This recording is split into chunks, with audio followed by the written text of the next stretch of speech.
Hello all and welcome to a brand new Minecraft world.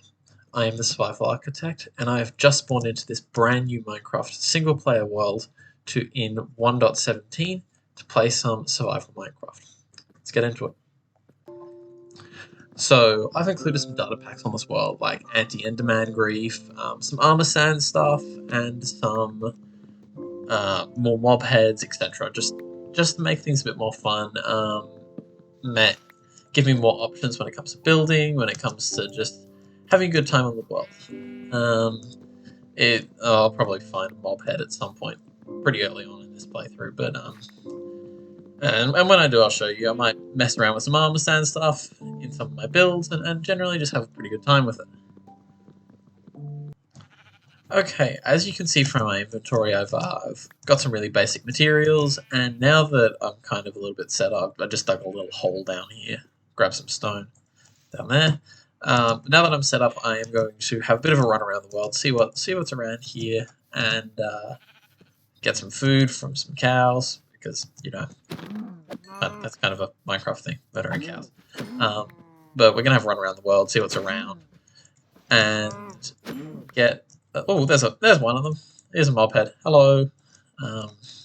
This is what I mean. I've added some extra mob heads into the game, so pretty much every mob that exists has some sort of head that they drop. This is the cow one, and I'm probably going to try and collect them all at some point, but not right now.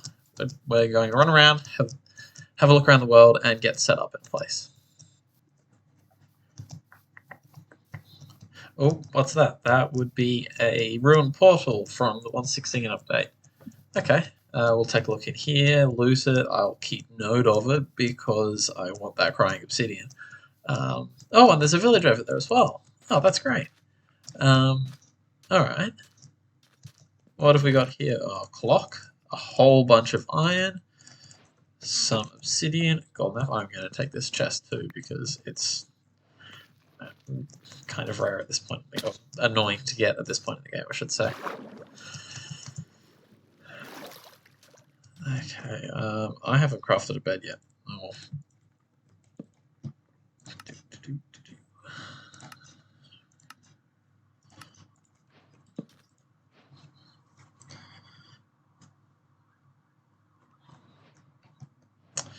That's our first day in this world done.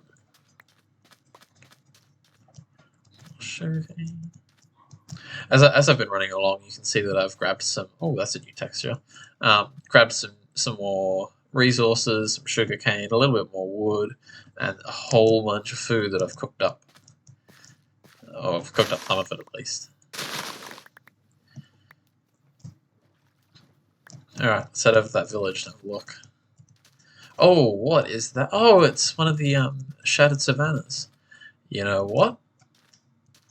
I think we've just found where we're going to be setting up and building our starter base and our final base, because the biome that I want to build in this playthrough is a shattered savanna or shattered savanna plateau, and that is one of them.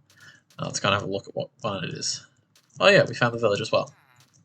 A whole bunch of villages here, and cows, perfect. Alright.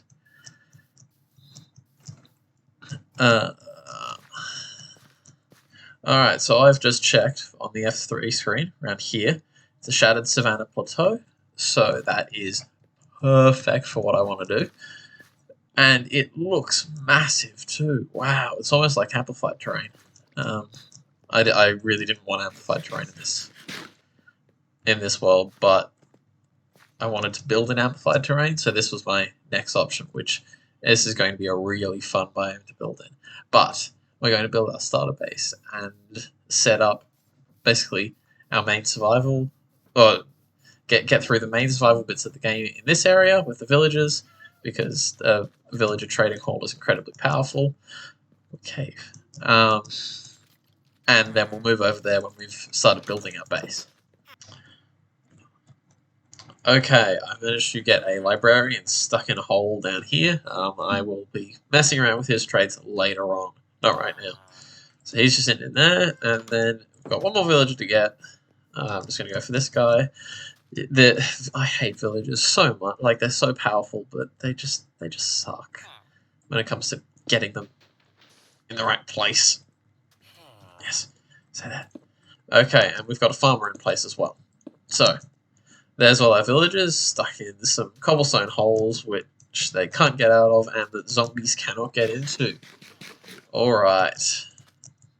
At this point, I'm going to put down a chest in one of these little shacks and get to digging a hole, or probably caving actually. Okay, time to start going caving. I've cooked up some food. Actually, it's not in there. It's here. I've cooked up some food. I died. See, I died that when I was building this. A way to get down into the caves. I fell, and then a creeper fell on my head, and then a skeleton was there, and I ended up dying, which is great. I've only been in this world for like 10. Ooh. Only about 10 minutes, which is really annoying. But this is a new feature on the 1.17 update. It's raw iron. Instead of getting iron ore, we need a silk touch pickaxe. What is this? Oh, that's the vines. Okay, we need a silk touch pickaxe for the to pick up the iron ore, just like we do with any sort of ore previously, like coal or diamond or emerald. But now it extends to iron, copper, and gold as well. So I think that's a really interesting mechanic. It means that we can use fortune on this and get more iron from stuff. And it also introduced a new block, which you might have seen come up in my recipe book. So I'm really looking forward to exploring the underground bit in this new update. Obviously, this is the Caves and Cliffs update. Now, I know it's being released in 2 parts, and the new caves and the new terrain is only being released in 1.18. But I have actually set a 5,000 block world border on this world. So I can take that down when the new update comes out and go beyond that, which will be really fun. Okay, this caving's probably going to get really boring for everyone to watch while I'm just running through caves doing really basic Minecraft stuff. So I'm going to speed this up to probably about 300 times speed, and you'll get a time lapse of me running through the caves getting a whole bunch of resources. Let's go!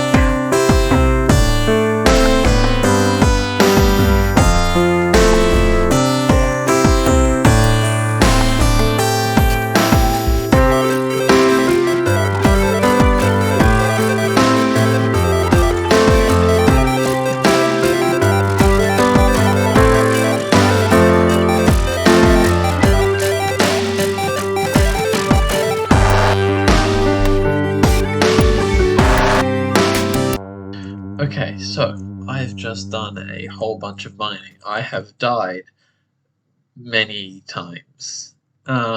You saw the diamonds that I left down there. I picked up 5. 3 for a pickaxe, 2 for the enchanting table. I have also collected a significant amount of the raw iron, raw copper, and raw gold. But while I was down there, I had recipes for these pop up. These are beautiful blocks. I'm definitely using these today in my starter house, but like, look at the textures on these blocks. The Mojang team have outdone themselves, but I am going to be using these, probably not too much because they cost 9 of the raw iron, raw copper, raw gold each, but they're really nice blocks, and I really want to use them in a build. The texture for the main copper blocks I don't like as much, but these are, especially the iron. The iron is really nice looking. So now that I've done that, I am going to go and collect a whole bunch of resources for a starter house, and then probably build one some either over on that savannah over there or over on this desert bit here. What are you doing here? Okay, I've come down into the mines, or into a new cave this time, to find a whole bunch of the... No, you can't come out too. But, to find a whole bunch of the, this stuff, the raw copper and raw iron, because I want to use it in my build. And I come down into a cave that's a fair hike from the village. Like, okay, it's not that far, but it's still relatively far away for a villager to wander. And he's wandered in here, down this hole, and has got stuck on that block. Well, he's climbed up now that I've made a pillar, but he got stuck on that block there. I'm going to keep him in here and hope he doesn't get murdered by a zombie. But that's really funny. Oh boy. Okay. I'm back after a small jump cut. For me, it's been a couple of hours, but that's okay. In that time, I've gone and killed a bunch of cows and got a full enchanting setup. This has level 30 enchantments. I haven't enchanted anything because I died twice and lost close to 25 levels. I've also marked out the area for where I'm going to be building my starter house. I chose this section. It's pretty close to the village. This shape is not going to be square. This is just kind of where I'll be building it. It's not going to be big at all, but I've also done a little bit of grinding for it. So in here I've got some blocks that I'll be using. Actually all of these are new blocks. So I'm going to build this house out of entirely new blocks, and it, like, new to 1.17, except for the floor. This will be what the floor looks like because I really like this floor design. So I'm going to get a few more materials and then start building a new house. Or a new starter house, I should say. But the biggest thing is, while I was waiting for paper to grow over there for this, I was over here with a villager that just so happened to come with a lectern. And you can see I've already got an emerald in my inventory, which means I've either found it or I've done some trading. I've done some trading. And in here, in this hole, I have a villager that gives me mending for 10 emeralds. That's as good as it gets. I had a bit of a slug. I recorded a clip earlier for this little thing where I'd actually got a villager with 9 emeralds for the mending trade, but I forgot to trade with him, so it vanished. Now I've got to settle for the 10 one. Anyway, I'm going to get the last of the resources I need and then build this house, and I will be back. Okay, grabbed a whole bunch more resources. You can't see them all in this chest, but there's some more over there. And I'm going to now jump into a time lapse to get this whole thing built. I will discuss what it looks like afterwards.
Yeah, I've messed up pretty royally here. They're not going to kill any of the villagers. They're all still tucked away. I'll see you in the next video.